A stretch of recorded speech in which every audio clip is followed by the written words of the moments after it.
this video is going to be for all the people like me who for a long time were hunting for a monthly book subscription that really fits with their genre. For many years, I did the Owlcrate, and I liked it. They had good stuff. Once in a while, I was like, I didn't really care. That's fine. There's always hits and misses, right? But overall, I wasn't interested in YA. No offense to anybody who is. I just wasn't interested. And so I think I had it for almost 3 years. I tried a couple before that, but overall, in the end, I decided I don't need all the extra shit. I just want like some good books. And then Owlcrate did a sci-fi quarterly because I was really interested in everything's fantasy.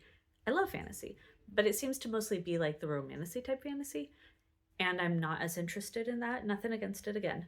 But my biggest genres that I read are more sci-fi and horror and thrillers. So I was looking for horror and thrillers and sci-fi, obviously, for a monthly. And Owlcrate came out with a quarterly for sci-fi, for adult sci-fi. And they ended up canceling it this last spring, which I was pretty bummed out about. But price point wise, it was kind of like at the same time. And they did a horror one, but I tried it for a couple quarters, and I just, again, price point wise. However, I had a 3-month trial subscription from work like 2 years ago for Book of the Month, and at the point that I started it, I didn't really understand it, and I didn't continue it.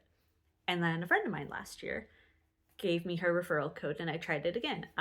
This month, just hit my 1-year mark, so now I'm a BFF, and I'll explain that. But I do enjoy Book of the Month.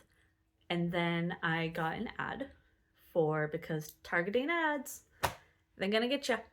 I got an ad for Aardvark Book Club Box, which is like Book of the Month. But I think their genre and books tend to align with me a lot more. So this is gonna be a little bit of a comparison between the two. And both are great. I still have both, and I plan on keeping both, but they do vary from each other a bit. So Book of the Month, it's what, $16.99 or $17.99 a month? I don't exactly remember. It just auto pays, and there's tiers to it. It's like your first 3 months you're a friend, and then you become best friend, and then a BFF, or however that works out. Once you hit that upper echelon, the BFF status, you're there for a year. It means you've had a year subscription or 12 boxes sent to you. And then after that, you get a free book for your birthday month. And then they have this Lolly winner book where everybody votes on a book or something, and you get that for free, which is cool. And then your add-ons are a little bit cheaper. You get 4 add-ons a month, which is a lot. So you get your main book and then 4 add-ons. It's a lot. It's a lot. I tend to get 2 or 3 because I have no self-control. I'm working on it. And the books look like this. They have the Book of the Month on the spine, and then a little thing in the corner. And that's pretty much that. Once in a while, they do have a special edition that will have like some sprayed edges, like this Veronica Roth one, or like a special cover. Sometimes they'll be signed. So it just depends. It just depends. It's not always something like that. So that's a little different than like, the Owlcrate ones or the Fairy Loot, whatever the hell the other ones are. There's quite a few of them. But so I like that. So if you don't mind that the covers are going to be a little bit different, I think the pages feel thinner, but maybe they're not. I'm not, overly sure. So overall, it's great. You're getting a brand new hardback. It might be a debut author or a brand new book. Sometimes you get the book before it actually comes out, which is also pretty cool. Yeah, so that's how that's going to shape out. I've also got some horror ones. Those other 2 were sci-fi. I've got some horror ones from them. I think overall, Book of the Month tends to have a current contemporary fiction, like a women's fiction. There's usually 1 or 2 romances. I want to say there's usually sci-fi, but not always. This month there was not a sci-fi, actually. And there's usually like a horror or a thriller, like a police procedural type thriller. That seems to be a really common thing. Right now, this year is their centennial. So it's their 100 years. of existing, which is pretty cool. I did not know they were around for that long, so freaking props to them. Happy birthday. So they have these really cool centennial editions of very popular books from their past. So each month, or no, they've had 4 come out, and we're halfway through the year. 5 come out, sorry. So I think they missed 1 month. But so far, all I've got is The Catcher in the Rye. I never read this in high school. I think they read it in the normal English class, and I was in honors, so we read slightly different books than everybody else. And then All Quiet on the Western Front.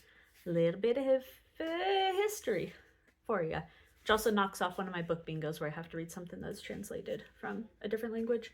It's a German. It's about World War I. And the other one I got is arriving this month in the mail. It's about the Mercury missions at NASA, which is pretty cool. Big space fan. Big space fan. Anyway, so that's essentially how Book of the Month works, and you can refer people. You get a code. You have a link that sends them a direct referral. Now, switching gears, I've had the Aardvark box for 6 months now, I want to say. Now, the Aardvark books, here's a couple of the sci-fis that I got. I like these more because the spines just look like the regular book, and this mostly looks like it, except for that. But typically, they are going to blend in. Like, here's the Aardvark one for this one. It blends in really well. This one also, like, it works with the cover. It just kind of seems like it's part of it. I like that look a lot. If you're somebody that's about aesthetics, really care about the books more than the aesthetics, but I still appreciate it. I like not having that thing on the spine. If there's one thing for Book of the Month that I would change, it's to remove it from the spine. You can leave it on the cover, but remove it from the spine. It just, I don't know, kind of throws it off for me. It is what it is. It's whatever. I like Aardvark a little bit more, purely because I feel like the genres tend to align with me more. There is consistently always a sci-fi. There's always 1, maybe 2 horror thrillers going on. They do like a contemporary romance or something, or like a comedy type one. They tend to do, they have a lot of repeat authors. They've had Chuck Tingle a few times, which is awesome. And man, they got stellar customer service. I've had 1 month I got the wrong book, and they immediately sent the right one, and they said, hey, you can keep the one that we sent you by accident, or you just give it to somebody else. And I give it to my mom because it was like a police procedural, which is not really my genre, but my mom loves that stuff, so it worked out. And it's essentially the same price point as Book of the Month. It's $17.99 a month, and there's no like tier for you've been here for so long you get extra or anything, but you get 3 add-ons a month. 3, yeah. So, or is it 3 books altogether? 3 add-ons. So I can't go like totally overboard, but I tend to max it out every month. And again, no regrets. I've got authors that I was really excited about, or like Red Winter, so I haven't read it yet. But it was one of my like most anticipated new releases for this year, and they happen to have it. So super, super excited about that. I just really, really like their team, and I like their social media presence as well. They give a bunch of different, the like week leading up to the next month's books, they'll give a bunch of hints, like hit number 1.1. If you like these 9 books, you're gonna really like this one that's coming out. Cool. I will never, ever, ever, ever get the hint right. I'll never get it. So I like the surprises. And they've been around for a few years at this point, so I haven't heard much talked about them, but they're really, really awesome, and I hope more people give them a shot. They're phenomenal. I love their books. I love their help desk and everybody. But if you tend, like I said earlier in the video, I mostly prefer a horror or a sci-fi. Once in a blue moon, I will read a contemporary romance if it strikes my fancy. It tends to be only like a STEM romance, science romance, so not much. But they do have that. I haven't got any from them. I got like 1 from Book of the Month, I think. But if you're like me and you don't want that big block on the book of the month. If that's like, I know some people are very aesthetics with their library. Mine's just, it's all over the place, right? And I like it like that. But I still like not having that on the spine. Doesn't matter in the end, honestly. But if you want to try something, you like the darker vibes or not just the contemporary and the romance, you like sci fi, thrillers, comedic horror, that sort of thing, then I think you should absolutely try Aardvark Box. They do have a referral program also, but they don't have like a link that you can send. You basically, when you tell your friend to sign up with whatever email, they need to email the customer support and let them know like your name and email address and that you referred them, and then you are supposed to email them as well saying, hey, I referred my friend. So when they both come in, they'll say, hey, you get a book, you get a free book, you get a whole free book.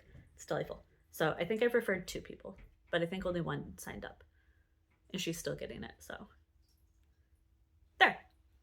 If you get Aardvark and you get book of the month, or you've tried both, or you end up sticking with only one, I'd like to know what your pros or cons are for what made you stick with one versus the other.